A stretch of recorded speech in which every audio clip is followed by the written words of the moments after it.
Selama kerja freelance, kamu harus pandai ngatur keuanganmu. Gimana caranya? Simak video ini ya.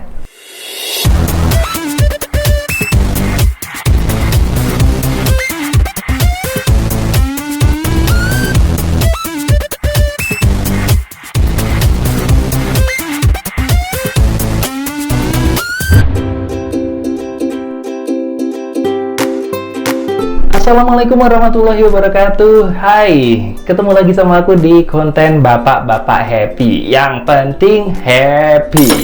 Buat yang belum kenal, kenalin aku Aziz. Aku seorang content creator, freelancer, dan creative planner.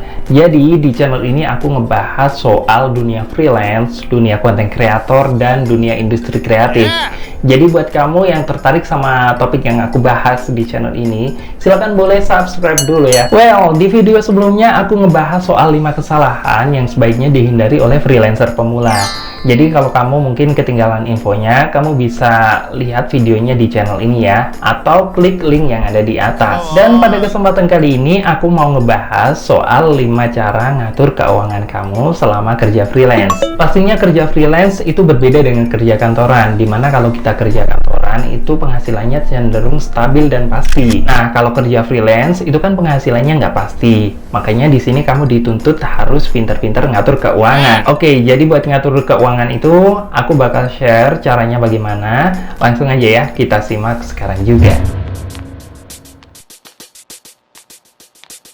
Tips yang pertama adalah kamu perlu bikin anggaran bulanan. Jadi setiap penghasilan yang kamu terima di akhir bulan itu kamu perlu bikin anggarannya. Jadi kamu perlu bikin anggaran pokok maupun anggaran sekunder. Dimana untuk membuat anggaran ini kamu harus lebih rinci soal pendapatan yang kamu dapetin beserta pengeluarannya digunain buat apa aja. Nah, kalau ada uang sisa itu bisa kamu tabung dan juga kamu investasikan ya. Tips selanjutnya adalah kamu perlu catat pengeluaran kamu selama 1 bulan.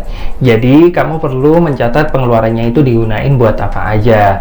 Misalnya kalau pengeluaranmu itu dibelanjakan buat kebutuhan bulanan satu keluarga, atau mungkin untuk bayar cicilan, atau bisa jadi untuk biaya produksi. Nah, dengan bikin catatan pengeluaran, nantinya kamu bakal tahu mengenai pendapatan yang kamu dapetin, terus pengeluaran yang kamu keluarin buat apa aja, beserta dengan cash flow atau arus kas keuangan kamu. Kalau kamu udah tahu cash flow yang berjalan dalam 1 bulan, maka di bulan berikutnya kamu akan lebih paham bagaimana cara ngatur pengeluaran dan juga memaksimalkan pendapatan kamu ya.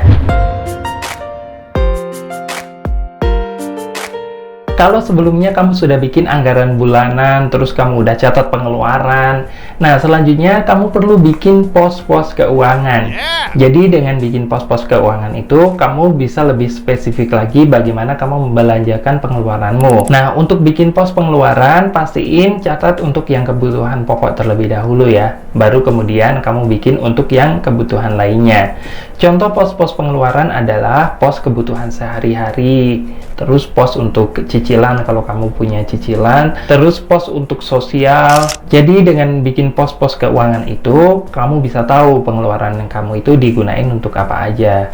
Dan kalau kamu udah tahu pengeluaran mana yang penting, mana yang nggak penting, di bulan berikutnya kamu akan lebih bisa bijak bagaimana kamu mengatur pengeluaran kamu.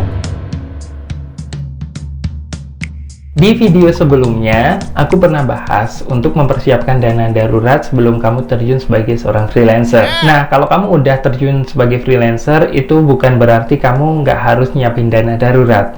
Jadi, dana darurat ini tetap penting. Pastiin dari setiap penghasilan yang kamu dapetin tiap bulannya itu, pastiin kamu sisihin buat dana darurat. Dimana dana darurat ini sangat penting untuk mengcover pengeluaran yang tak terduga. Dan pastinya pengeluaran itu juga membutuhkan biaya yang nggak sedikit, ya kan? Contohnya adalah ketika kamu kehilangan penghasilan utama atau mungkin kondisi pandemi yang kita alami saat ini. Jadi pastiin kamu selalu sedia dana darurat apapun kondisinya ya. Nah, untuk tips selanjutnya adalah kamu harus tetap menabung. Jadi berapapun penghasilan yang kamu dapetin dalam 1 bulan selama kerja freelance, itu pastiin kamu sisihin buat ditabung ya. Dan untuk standar nabungnya sih aku saranin ambil 20% dari total penghasilanmu. Tapi kalau pendapatanmu itu lagi sepi, kemudian project juga lagi sepi, kemudian sampingan juga nggak jalan, nah itu paling nggak sisihin 10% buat ditabung. Tapi kalau misalnya penghasilanmu itu ada kelebihan, kamu bisa sisain 30-40% buat tabungan. Dimana dengan presentasi yang besar tersebut, tabunganmu akan semakin banyak dan kamu tidak perlu khawatir di hari tua nanti. Soalnya kamu udah punya tabungan yang banyak, ya kan? So, itu dia 5 cara buat ngatur keuangan selama kamu kerja freelance. Jadi, kalau misalnya cash flow kamu setiap bulannya itu berantakan, kamu bisa gunain 5 cara tersebut biar penghasilan dan pendapatan kamu itu bisa seimbang. So, thank you buat kamu yang udah simak video ini. Sampai ketemu di video selanjutnya. As always, jangan lupa buat like, comment, dan subscribe. Aku Aziz, stay at home, stay productive. Wassalamualaikum warahmatullahi wabarakatuh.